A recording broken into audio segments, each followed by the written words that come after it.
Hello. Hi guys. Today we're going to talk about the May Day Mystery again. It's kind of an update. It's just kind of an off-the-cuff video. I hope you guys like these. I think at this point I have enough knowledge about the background of the May Day Mystery and where we're at now to just talk. I just wanted to talk to you guys. I had a lot of thoughts and I went for a very different look for me today.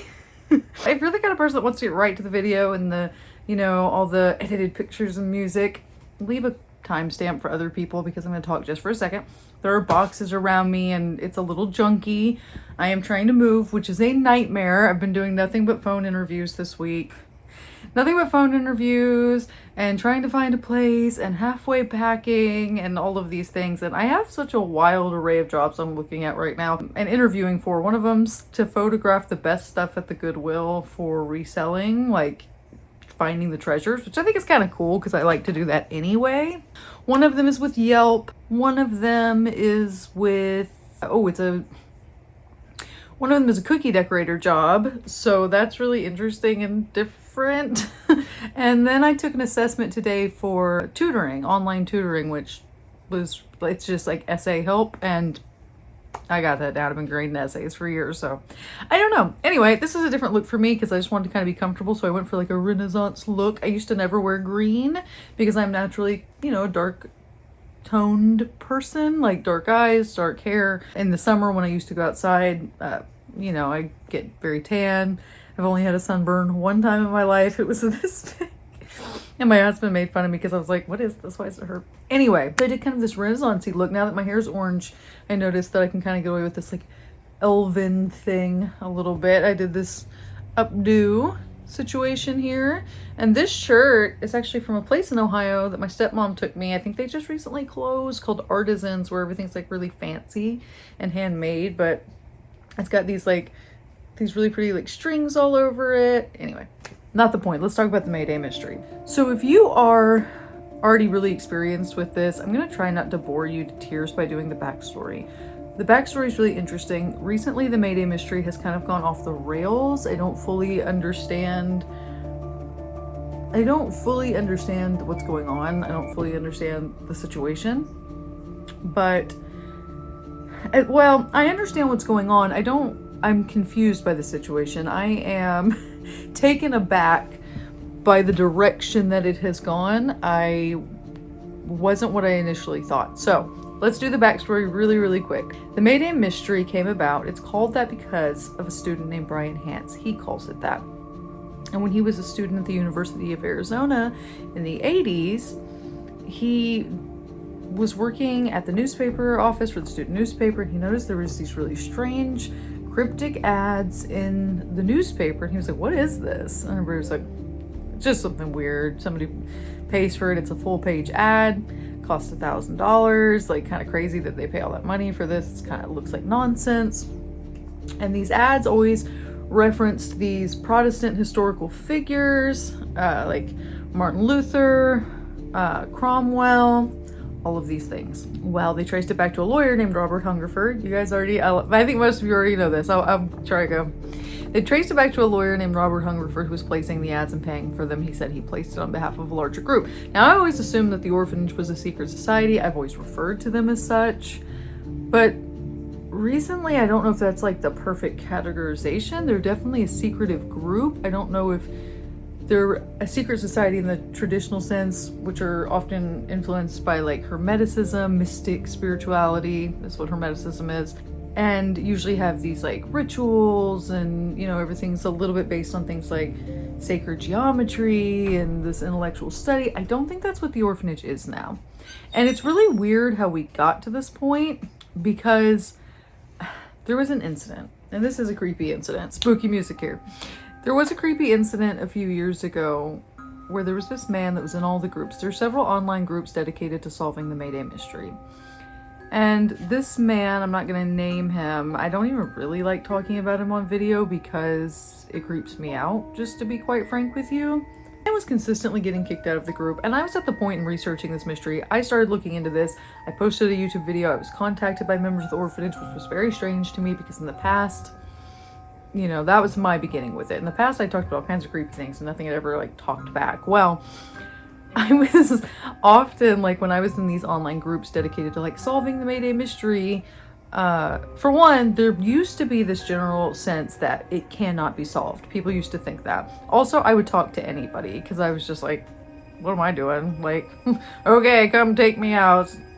Not that deep to me. Am I kidding? I don't know. Anyway, but I would talk to anybody if anybody wanted to talk about it. And I still kind of am like that, but this guy kept getting kicked out of all the groups. He was being like really argumentative, really demanding. He wanted answers from everybody. It was just it just was really strange. He would say things like, I know about the Hungerford Family Foundation, talking about Robert Hungerford. It just didn't make a lot of sense to everybody. Well, I said I'd talk to him, which was, I knew that this guy was not, like, he had things going on. He was not quite right. I said I would talk to him, and he sent me 100 voice messages, like on Facebook Messenger, how you can just like record yourself in the Messenger app.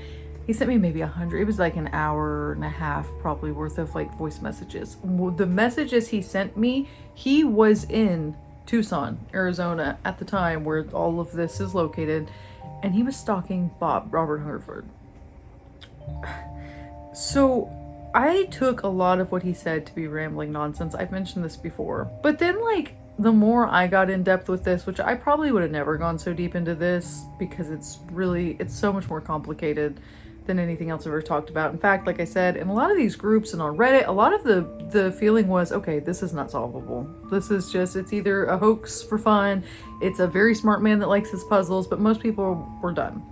But then I started talking about it on TikTok and people were really fascinated with it, so I just kept going. And I had taken a break at that point for a while. And anything that I did verify was all lining up, or a lot of it was lining up to the stuff that guy sent in the voice messages. And I started thinking like, you really don't want to listen to somebody like that. But on the other hand, he seemed to have been stalking Bob for a really long time. And if you are somebody who's been stalking somebody for a really long time, it does kind of make sense that like he learned all these secrets about Bob's life. Well, that guy, I'll call him the madman because that's what Bob calls him. He did end up going to prison because he tried to break into Bob's home. He was like shaking Bob's trash in the window and saying like, I know who you are. Well, one of the things he said to me that has led us on a totally new path with solving this thing.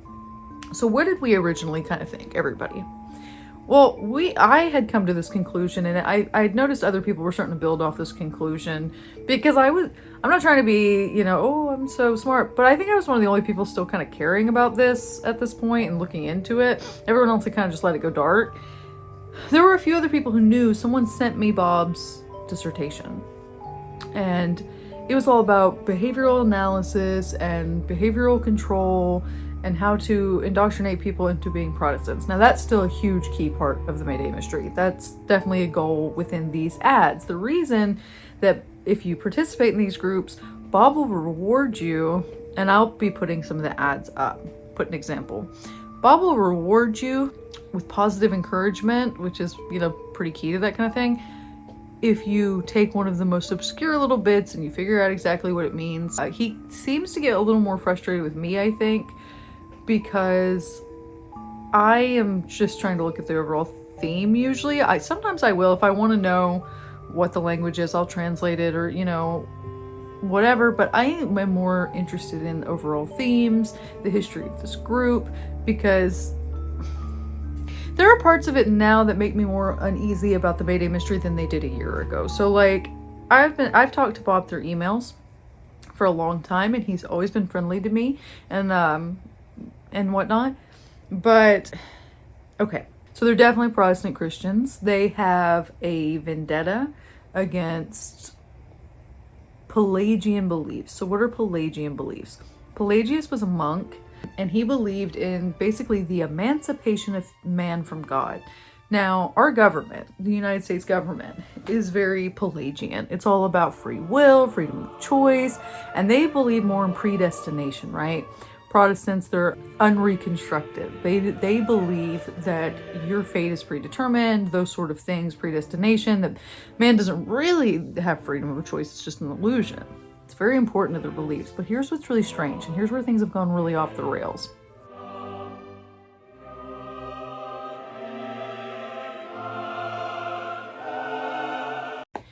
So that man, the madman who sent all the voice messages, he started saying that Bob and the other members of the orphanage met at Woodstock. I thought, it's really strange though, like for these people who have these really religious beliefs, it just seems like they're trying to encourage Protestantism. A big part of Bob's dissertation was that if you feed a little bit of information to a child, right, that child will ask more and more questions and they'll want to know more and more, and therefore they will learn through their own free will, ironically, in a way, because they are asking and they're taking it in. And the MDM is definitely just an adult version of that. These complicated puzzles they're definitely an adult version of what they were practicing with kids, trying to get them to learn more and be indoctrinated into this faith. And so when you look in these Facebook groups, a lot of people are like, spending hours deciphering every little thing. When, in my opinion, I think that a lot of this stuff becomes pretty clear pretty quickly. So I did receive a new correspondence from Bob yesterday. Oh, I'm getting ahead of myself. Oh, I'm sorry. Okay, back to the Woodstock thing. At first I thought that does not match up with this whole other idea I have, and I kind of dismissed it. But then I started noticing that a lot of the newer ads that are being sent reference events that happened in 1969. And one of the last one before the one I got yesterday specifically had coordinates that went to the Tate house, the Manson family. And I didn't even notice before that was also a 1969 event. It seemed like they met a few days after Woodstock, maybe, because that date keeps coming up in 69, just a couple days after. And the Manson family event also happened in 1989. Another very common thing in the May Day Mystery is the mention of pigs, basically that we're going to roast pigs, the smell of dead pigs is pleasing, or, that's pleasing and all of this. And I always thought, it seems like an anti-police sentiment, but now I don't think it is. So Bob has not only not denied connections to the Manson family, he's also kind of encouraged those connections, the Woodstock, the Manson family connection, and the ads are full of like references to the music of that time. This very newest one had a reference to Ain't No Grave, which is one of my favorite songs to sing, actually. There's always these references to those kind of songs mixed in, which is why I did start noticing, okay, Madman was right. This is like the music of their era, and it makes sense for the age of the people in the group. But the Manson family thing to me came out of left field. Well, I started thinking about like people in my life that I've known that have told me, stories about the 60s and being in it. And, I was telling my husband, it kind of makes me think of like, now, even if you're not at the protest or at the whatever's going on, you're kind of like feel like you're there on your phone. I'm not going to this, but I'm here with you, or however you feel, wherever you fall. Back then, it seemed like there was a certain personality type that was just everywhere. My dad was everywhere. And he even told me about run-ins he had with people that were a little over the top. So the pig connection in the May Day Mystery ads, I'm starting to think that there's a connection between that and the grisly unalivings that occurred through the Manson family, where they would often write pig on the wall with the people they unalived's blood. One of them even, I remember it was political piggy, which fits perfect with the MDM. So one day I was in the Facebook group and one of the members said, I don't know why no one said this, but I'm going to keep saying it, the Weathermen. So the Weathermen were this really radical political protest group that really wanted to like up the ante. They were very anti-government. They were planning all these like, I don't know what you can say on YouTube. I'm so used to TikTok, I'm sorry. They were planting things that, go boom in government facilities, and they were doing it really recklessly to where they were unaliving their own members, and to where, my concern with those kind of there's not enough time, but like in the day, but the concern with like those kind of things is like, I definitely understand wanting to change your government, being angry at your government. My concern there is, say you put one of these things in a bathroom, and that's one of the examples, and then a secretary comes in and sets it off. Like, are you really, willing to, there are a lot of people, especially now, that like might be a secretary there or anything. I mean, there's a lot of reasons. I can't even go down that road because there's a lot of things about it that make me very uncomfortable. But I totally get being angry at your government. The thing that doesn't make sense to me here is that Bob was very encouraging of that connection to the Weathermen, right? And so I didn't understand how that would fit with this, like, because I see the binary in our government, right? I see the very black and white thinking of, this is the more religious party and this is the more tear it all down radical hippie party would be more the left is what I would associate. But their story seems to be a really odd one. Are they ex-Manson cult members? I don't know. Bob seems to encourage that. He seems to encourage some connection to the Weathermen. So these are all really radical, politically driven groups, especially the Manson cult, and that's a very long story for another day as well, the Manson cult. But there's obviously some really horrific things that they did and believed. So now it's like, when I started looking at this mystery, I was very creeped out and I felt like there was a very dark tone.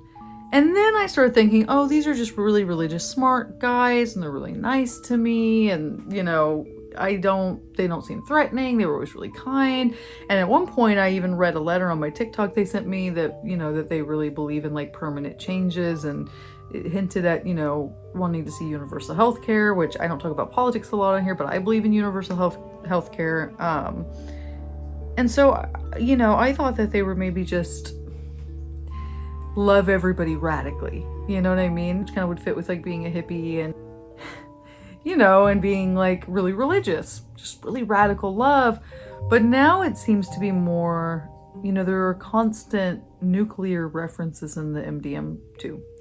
Constant equations that I don't understand, that kind of stuff. Literally, I don't even have a mind for remembering dates and numbers. I don't know what it is, but they literally fly right out of my head. Not a numbers person, not even a little bit.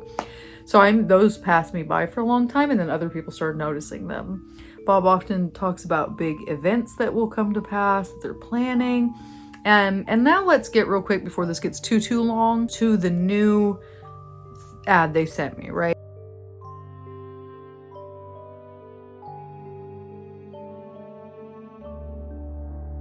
And I'm not gonna, if you're interested on my TikTok, I go by it a little bit by bit.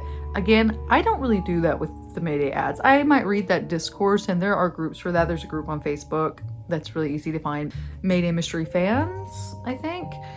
Or might even be MDM fans, but it's easy to find. And it's interesting, it's fascinating. There's always a million little things hidden in there. But I'm gonna throw that on here and just say that I think that the overall message is one of goodbyes. It seems to be that the founders, maybe they're not doing great health-wise, and they feel like they're getting to that time. The leitmotif is Dalkan Darak, which is Gaelic for a parting drink. That's the meaning. And the message overall seems to be one of we're winding down. It says that accepting registration to the Hotel California, another, in my opinion, reference a little bit to the Manson family, and a little bit also, I think it's also like a liminal space kind of idea. Subspecies, I don't know if I'm saying that correct, but basically that means eternally. So basically saying like they're going on to their prize, but also seem to be looking for people to take up the torch and carry on. Now this is the part that worries me a little bit, okay? Is that a lot of people got interested in this through me, and I feel a little bit of a sense of responsibility, more than a little bit. I feel a sense of responsibility to say that Bob's always been very nice to me, and I've known him now for years, and I'm not saying, I don't know the full extent of what the MDM or the orphanage is planning, or what their goal is, or what they wish to do, or any of that stuff, and I don't pretend to, so I'm definitely, I could be totally wrong. Although when I brought up in the Facebook group that I don't see their plans working with the strict dichotomy we have, Bob told me that that he was fond of me, but I have youthful exuberance and I'm seeing things too strictly. And I said, well, it's not that I'm not that young, first. Secondly, it's not that I'm trying to see things too strictly, it's just, to me, the reality of the way things are in America, he said they're hoping to upend the chessboard and start over. And I think a lot of people would kind of like to see the chessboard upended, but it depends on the way you do it. It depends on what you're planning. If maybe all the nuclear stuff's just metaphorical. But there is a concern I have here. Like, I've seen some of the people who definitely got introduced to this through me being very, like, a little too, like, they almost seem to be like fans. I don't know. Sometimes I worry a little bit. I don't want anyone to fall into anything dangerous because they found something through me. So if this is something that's like really unfortunate, just know that, like, I don't support that. I don't, I'm not, maybe it doesn't even matter anymore. That's my concern, is just to have introduced people to something that I don't know if, it's just a warning. I'm putting it out there that I don't really know exactly what's going on. So back to this newest ad. It talks about the imminent passing of the founders. And here's something that I thought about for the first time that I had never thought about before. It kind of came about to me when I saw this vintage photograph that they put in the ad. It's a really interesting photograph, and I'll throw it here. There's this big group of people, but there's 4 couples in the front. They look like they're getting married at a wedding to me. There's like white lacy dresses, and everyone's matching. In the front, there's 4 people. Well, throughout the time I've looked at the May Day Mystery ads, they always reference 4 pillars of Protestant Christianity: Gustav Adolphus, Martin Luther, Cromwell. I'm not looking at notes or anything, guys. I can't remember the 4th one off the top of my head, but a lot of times they'll even be in that kind of cross formation with the names, right? And I was always very confused because it always seemed like they referred to founders, but then they referred to these historical figures intermittently. And I had a moment of revelation when I was looking at this photograph, which was that maybe the code names for the founders of the orphanage are their Protestant idols, or however you'd want to phrase that. Because in a lot of secret societies like Skull and Bones, that is a thing that happens. So there are a lot of coordinates in this. It talks about a meeting place, but I don't know that they actually meet. Bob makes this comment a lot. I told him he should see The Shining because I sent this photo, made me think of The Shining. That was the first thing that came in my head. He makes this comment a lot that his dreams are better than anything that's on at the movies. And I don't know if the orphanage is meeting in person. I think this is kind of the end of this for me in a way. It doesn't mean I'll never talk about it again. And there's certainly, it always seems like the end, and then it's not with the May Day Mystery. But this feels like it's starting to become very clear now that this was a group of people who were either already friends or became friends around Woodstock, that they started talking about all these radical ideas. Maybe they were Jesus freaks, fits really well. And that they kind of traveled around together. They did Woodstock. They did probably some other psychedelic things. They had interesting travels where they talked about, how things needed to change with the Manson family. Yikes. And, the Weathermen up in Greenwich Village or whatever. And that now they're just kind of continuing that old message. That's the way that I'm reading this, and that sometimes they certainly maybe do get together, but that a lot of times when it talks about the meeting places and things like that, it's really just referring to a meeting of minds. Or, this one mentions they're meeting in the Crystal Cave. And I was like, I have no idea what that part of this is. I had broken down a decent amount of this on my TikTok. And again, if you want to see that, please go over there. But, and I had a friend say, oh, those are these healing chambers that hippies believe in. Well, that tracks. That makes perfect sense. And it says they're meeting there. So I think it's more about they're maybe facing illness, which I think is terribly sad. I hate to hear that, but I think it's more about, the end of your life and looking for that part. This is the parting drink, and trying to really put it out there what this was all about, what their life's work was, and all of those things. So I have mixed feelings right now, to be honest with you. as I said, Bob's always been kind to me. I don't want to confuse that or like make it like he's like this scary man. I don't know for sure, but I do know that like your traditional secret society, you know, a lot of people focus on like the Freemasons and they have all these like really out there conspiracy theories, and they're totally not correct theories. I don't think the Freemasons are doing anything all that crazy. I think that they're just descendants of intellectuals. You know, those places were safe spaces for intellectuals. They were hiding from the church, and it still persists today that they're evil. There are some nefarious secret societies, certainly throughout history, that have twisted the ideology. The Thule comes to mind, which were literally Nazis. There's a group called the Order of the Solar Temple, which is a true crime cult secret society story. I'm thinking about making like an actual very well researched YouTube video about that, because that is just an off the wall story about a very evil group. So it exists, but a lot of the ones that people focus on, like the Illuminati and the Freemasons, it's just because they don't really know about the other ones. And I always assumed that the orphanage was kind of one of those groups that they got together and they did their little rituals that these other groups do, and that it was relatively harmless really at the end of the day. But I'm not sure that they meet at all. And I'm pretty sure you wouldn't classify them as a secret society. I think that they're a radical political group. So, and maybe there was a point in time too where Bob alluded to them maybe being involved with like Anonymous and those kind of groups. It seems like some of the work they're doing to change the system is good. So I am hoping that it's more metaphorical.